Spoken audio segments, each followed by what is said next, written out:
యాక్టర్ని మీరు ఇప్పుడు ఎలక్షన్ రాకముందు మీరు ఏంటండి 2 సంవత్సరాలు జైల్లో ఉన్నారు. దానికి మిమ్మల్ని నేనేమనాలి? ఈ ప్రభాకర్ చౌదరి వెళ్ళి నా స్టేజ్లు తీయించడం కదా, వెళ్ళి జగన్మోహన్ రెడ్డి స్టేజ్లు తీయించి అప్పుడు తెలుసు నీకు.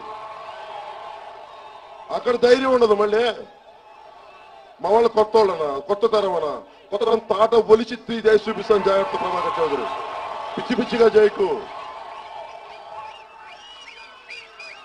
జనసేన నాయకులందరికీ, యువ నాయకులందరికీ చెప్తున్నాను, మీరు ధైర్యం తెచ్చుకోండి. అనంతపురం రాయలసీమలో రాజకీయం మారాలంటే ధైర్యం కావాలా, తెగింపు కావాలా. దాడులు చేస్తారు, తిడతారు, కొడతారంటే అరే మన ఇంతమంది యువతకి మనం అండగా అక్కడ నిలబడతాం. ధైర్యం లేని వాళ్ళు జనసేనలో ఉండకండి.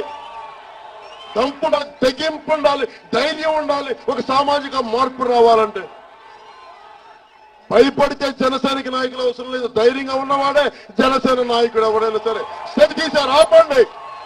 ఎందుకు తీస్తారని నిలదీసి అడగండి. ఎందుకు తీస్తారని అడగండి. నేను వచ్చిన తర్వాత వచ్చి స్టేజ్ తీసేశారని చెప్పడం, లారీ పెట్టాను, గొప్పతనం కదా. స్టేజ్ తీయించకపోవడమే కదా నాయకత్వం అంటే. అది కావాలి నాయకత్వం. నేను కోరుకునే నాయకత్వం అది. భయపడటానికి నాయకత్వాలు ఎందుకు?